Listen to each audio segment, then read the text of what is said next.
Okay, there we go. Well, he's pushed the button. So, Hosea part 26, and we finally got into chapter 9. And I started to get adventurous. I thought we'd do the whole Sidra, but the Sidra kind of had a stopping point after 4 pages, so I figured we'd stop there and then pick up the Sidra on the next time. But let's talk to our Elohim, and then we'll take a look at what's going on. And this is actually a commandment within this from Elohim to the people. So, Father Yahuwah, we thank you for this opportunity to study your word. And we ask that you will open our eyes, open our ears, and open our hearts so that we can see, hear, and understand your word and the importance of us being in agreement and in alignment with it. We thank you for it, and we ask in the name of Yahushua. Amen. All right, so we kind of took a historical tour last time. The study of Hosea, we saw that Yisrael and Yehuda had both engaged in worship that was not in agreement with the Torah of Yahuwah. We said that even though Yisrael had basically been pulled out of the fire, they still refused to get rid of the golden calves at Bethel and Dan. And that even Yehuda, even though they had really good kings, still wouldn't tear down the high places of worship where they worshipped in a way that was not in agreement with the Torah. So, and neither one of them would really make teshuvah for having done it. Now, we compared these ancient kingdoms with what we came to call modern religious kingdoms, and we considered Judaism and Christianity as these two kingdoms. Neither are aware of any trespass, as their dogma has been set in stone, and in many cases falsehood and deception has become the rule in worship. You have 2,500 years of doing the same thing over and over and over and over with nobody questioning it. And this was especially true in the Dark Ages, where the people were not allowed to own a copy of the Bible, so to speak. Only the priest could touch the Bible, and most of the priests were illiterate. So whatever dogma came down from the higher authorities, which were trying to control the populace, so we get all kinds of really oddball doctrines that start to come out. But when you come out of the Dark Ages in the period of the Renaissance and then the period of the Reformation, a lot of people lost their lives translating the Bible and putting the Bible in the everyday person's hands. But by the time that happened, what we call the Catechism of the Catholic Church was pretty much established. And even in the Reformation, not much of that catechism changed. Even though they considered themselves to be Protestants, so to speak, most of today's Protestant denominations still yield in subjection to the Catechism of the Catholic Church. So they're basically still in subjection to the Pope, whether they want to admit it or not. And that's, again, this is something that couldn't be helped. You teach something over and over and over. Your seminaries teach the same thing over and over and over. Everyone that's graduating from the seminary has the exact same teaching, so nothing changes. And today we have just a little droplet of change that's taking place. But again, if I were to show you the inside of a 5-gallon bucket that I just dumped the water out of, and I shook it a little bit, and I asked you what was in it, you'd tell me there was nothing in there, even though there were still water droplets inside. And that's the impact of change that's taking place today, is that it's not even noticeable. So it's falsehood and deception has become the rule in worship. So this first Sidra in Hosea chapter 9 illustrates the consequences of worshiping outside of the Torah of Yahuwah Elohim. And we're only going to look at the first 5 verses of this Sidra. I think the Sidra itself was like 14 verses, I can't remember. But it starts with chapter 9, verse 1. It says, "Rejoice not, O Yisrael, to exaltation, like the peoples, for you have gone astray from your Elohim. You have loved a harlot's hire upon every grain floor." So, in a sense, we can see right off the bat, don't rejoice in your exaltation. Don't rejoice in your excitement, But let's take a look at this. Let's break this Hebrew up a little bit and take a look at it from a little bit deeper perspective. If we consider the word Hosea in and of itself, it means deliverance. It is Hosea that is saying, "Rejoice not, O Yisrael." So the first word that's used for not in this case is al. Al illustrates the commanded form of not. This is not a choice that you have to not worship this way. If it was lo, then it would be a choice to not rejoice. But this is al. This is a commandment to not do something. So what we can consider from this is there can be no rejoicing in false worship that will be accepted by Yahuwah Elohim. This command to not rejoice in false worship is given to Yisrael, because it says, "Rejoice, O not Yisrael," in exaltation. So if we take Yisrael, that it means, among other things, it means those who have established that Elohim prevails, or that you're wrestling against Elohim, are the two meanings of it. So those who have established that Elohim prevails are not to rejoice in this type of worship. How can one who has established that Elohim prevails rejoice in falsehood? Yisrael also means to wrestle against Elohim. And in this we can consider that when we wrestle against Elohim, we're in transgression. We don't necessarily know that we're wrestling against Elohim because, again, 2,500 years, there's a lot of stuff there. A lot of stuff that all of us hold on to that we haven't figured out is right or wrong yet. We're working our way there, but it's a long process. So we must not rejoice in transgression, otherwise it will become sin. We transgress to exaltation. The word used for exaltation here is gil. That does not mean exaltation at all. This word actually means a revolution of time, as in to go into a circle. Okay? So there's a recognition here that this is going to happen over and over and over again throughout history.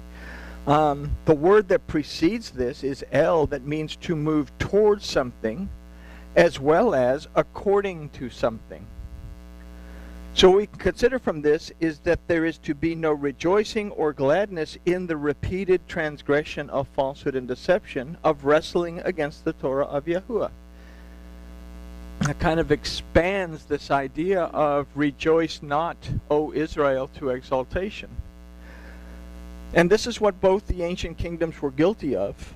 And it's the complete revolution of time that this same act has the modern religious kingdom doing the exact same thing. They're guilty of the same thing today. You know, that little chart that we looked at, if we look at it, we're going to find that the same transgression occurs over and over and over throughout history, mostly because we don't catch it, because we just simply assume that the dogma that we have has to be right. After all, very educated scholars and theologians throughout the ages came up with all this stuff. I mean, it's the rabbis and Rashi and all these guys that wrote the Talmud came up with all this stuff, so it's got to be right. But we're all human. You know, even what I teach gets opinion interjected into it. And that is when we start to interject opinion, then we start to slip off the slope, so to speak. Or we call it the slippery slope, a place where we shouldn't go because something's going to happen. But anyway, again, this is what both ancient kingdoms were guilty of, and the complete revolution is where we're at today. So if this is clear, we can consider the phrase, like the peoples, for you have gone astray from your Elohim, as it stands. What we may consider is the phrase, like the peoples. The word used for this is ka'amin, that should actually read as other people. This is referring to the nations surrounding Israel and Yehuda that worshipped false deities. There's perhaps a reason that Elohim told Moses, and then Moses told Joshua, that when you go into Canaan, don't leave anything alive. Because let's not bring in anything that doesn't belong in what I've given you that could possibly corrupt it. And what we find is they go in, they wipe out Jericho, they have the little skirmish with the people from Bethel at Ai, and then immediately here comes Gibeon. They deceive Joshua, and you've made a covenant with people in Canaan that you weren't aware of. And we could say that's a repetition that we're seeing today, is that we have basically the Gibeonites in the numerous doctrines and dogmas and traditions that we're faced with every day that we don't know where they've come from. So we make a covenant with it because we simply assume that it's the right thing. And this is, again, can be an example for us to be able to fall back on, is I have to know why I'm worshiping what I worship, not simply take it because the guy that came up with it has a doctorate in theology and he's written 8 million books and he lectures all over the world.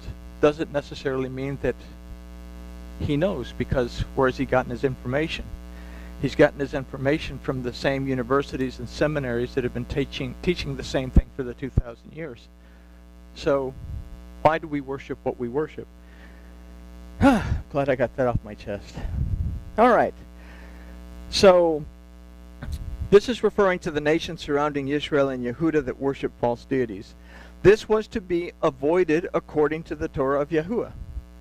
It is the worship of false deities that these other people engage in that is contrary to the Torah and is the cause that leads Israel and Yehudah astray. We talked about this kind of a little bit last time. Why at this point in time was Israel and Yehudah, why were they straying to these other things? It's because they had become weak and they needed the influence of these stronger states, these stronger neighbors to protect them, or they were weak vassal states. For example, to Assyria, they owed so much to Assyria in rent or taxes or whatever you want to call it, so that went out, and in the process they absorbed the worship of their deities.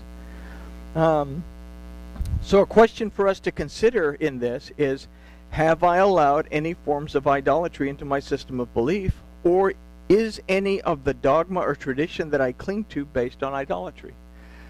And this is a lot of why we meet on Tuesdays and why we meet on Fridays, because we get to discuss this stuff and come up with it. But if you have time on your own and you say, oh, well, why do I believe this? And you take time and you go and you either confirm it or deny it according to the Torah, and then you have the choice whether I'm going to hold on to it or not hold on to it. According to what this says. It says, rejoice not to exaltation. So if you have something that doesn't belong there, we have to make a point to try to get rid of it. So if we understand this, then the last phrase, you have loved a harlot's hire upon every grain floor, is clear. What threshing is there to do if all that is brought to the grain floor is chaff? You're not going to get any grain out of the chaff if that's all we're bringing to the threshing floor.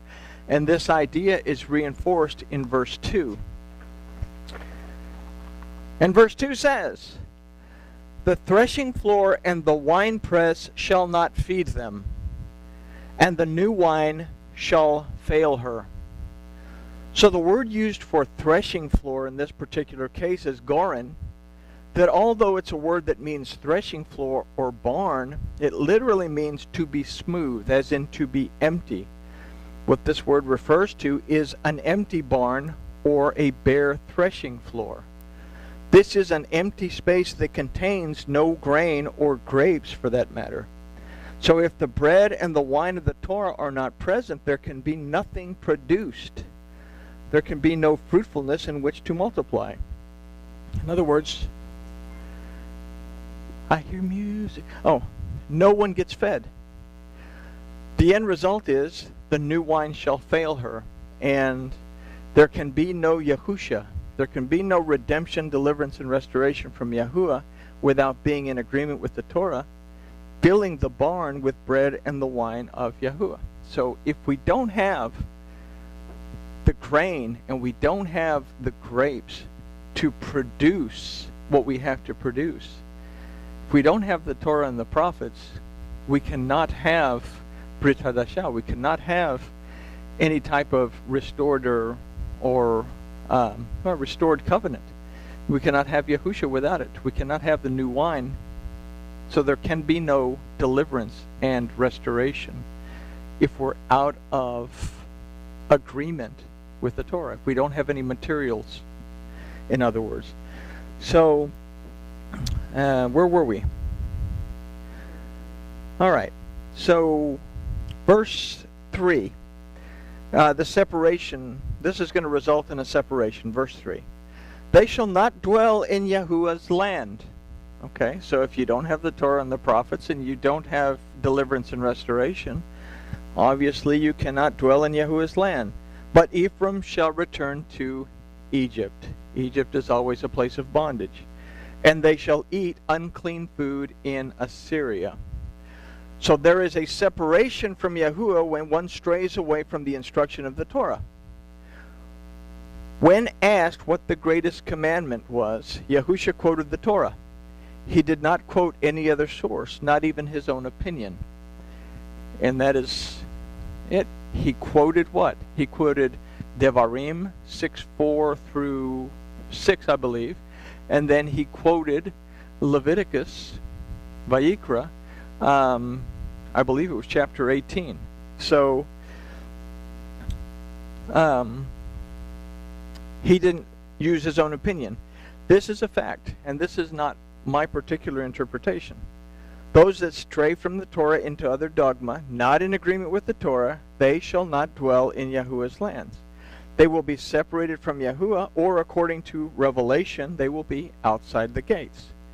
This is the concept to consider in the phrase, but Ephraim shall return to Egypt. False dogma produces a form of bondage and a separation from Yahuwah. The result of this is the phrase, and they shall eat unclean food in Assyria. Now the word for Assyria is Ashur, meaning to step. It comes from the root Ashar, meaning to walk forward. The word for unclean is Tameh, that also means impure or defiled. This also means something that is impure ethically, morally, religiously, and ceremonially. And this is what gets us. If the system of belief is wrong, the worship or tradition will also be wrong. This poses a question. Do you recognize something that's not right in your system of belief, yet continue to walk forward in it? And again, we are all responsible for our individual relationship with our Elohim. Okay? So if I have something in my belief system, then I need to figure it out and make the corrections and make the course adjustments. And as a body, all we can do is bring it to light. And this is a good thing about the Q&A nights, is that we can look at these things and start to explore those over a period of time to figure out if we're doing something we shouldn't be doing, or if we should be doing something that we're not doing. So, the word for eat in this particular verse is akal, that means to consume or to take in. So, the idea of making progress in a system of belief that is defiled is a false idea. One may move forward, but it will be forward in a direction away from Yahuwah. So we can go forward all we want, but if we're going forward and Yahuwah is behind us, getting farther and farther behind us, then we're really not moving forward. We're moving away. But this takes us back to the phrase in verse 1 that says, "For you have gone astray from your Elohim." The attempt to worship according to the tenets of false dogma are reflected in verse 4. They shall not pour out the wine offerings to Yahuwah, neither shall they be pleasing to him. Their sacrifices shall be to them as the bread of mourners. All that eat of it shall be polluted, for their bread shall be for their appetite.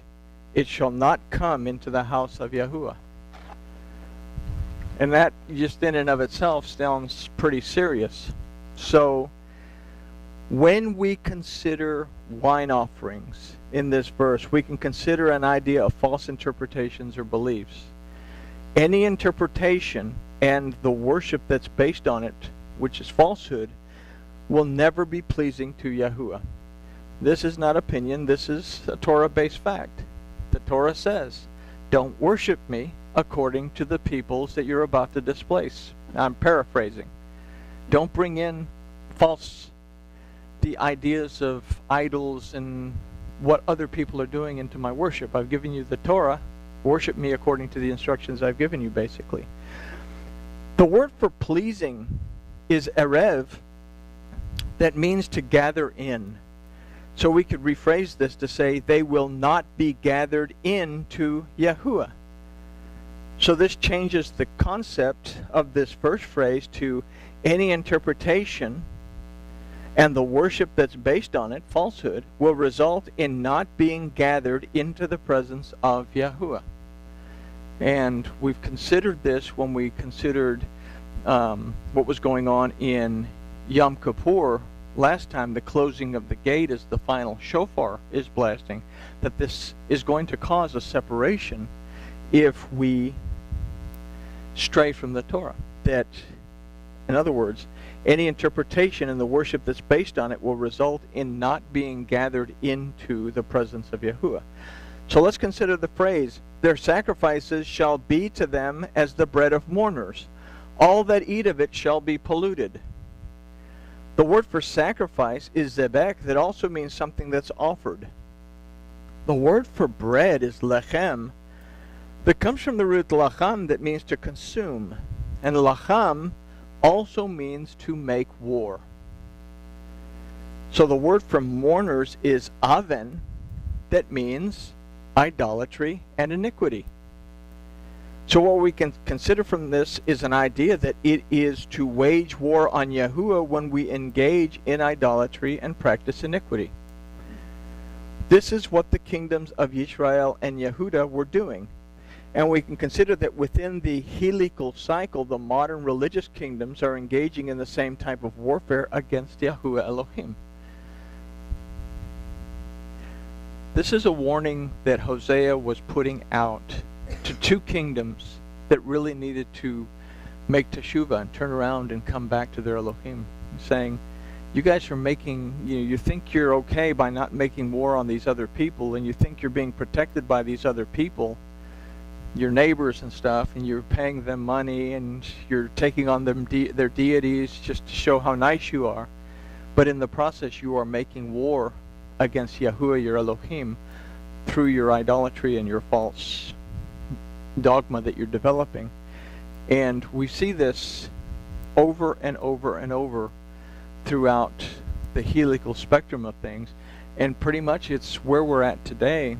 And again, we have the drops inside of a bucket that are starting to make change, but it takes a whole lot of drops to fill up a 5-gallon bucket. So in this, we have to seriously consider this question: do I want to be at war with Yahuwah Elohim? Or is continuing in a false system of belief worth risking war with Yahuwah Elohim?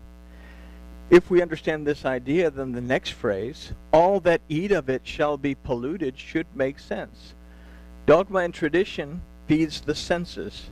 Oftentimes it's simply feel-good stuff that doesn't have any foundation in the Torah and the prophets. Why do we have a doctrine of heaven and hell, for example? And this upsets some people. You know, if you want to control the populace during this period called the Dark Ages, where the people couldn't have the Bible to read it for themselves, you can tell them anything you want to tell them.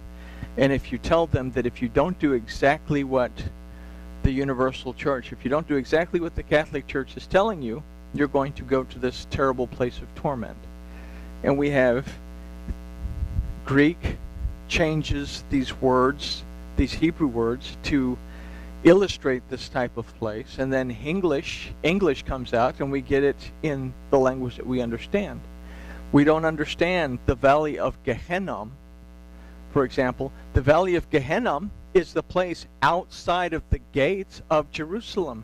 This is where the dead people go. The body goes outside of the gates of Gehenna. That's where death is. the body burns up, because if they can't douse it with something to make it not stink horribly, then they set it on fire.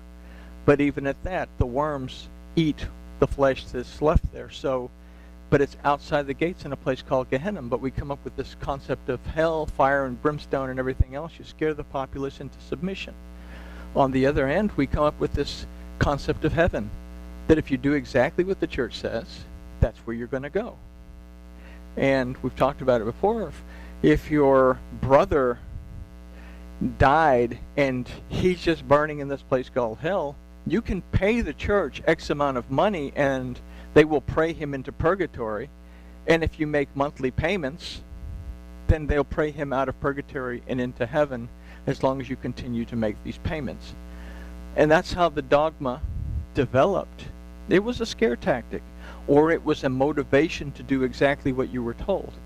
So we have to ask, why do I believe what I believe? It's a very important question. So, is continuing in a false system of belief worth risking war with Seh HaElohim? Dogma and tradition feeds the senses.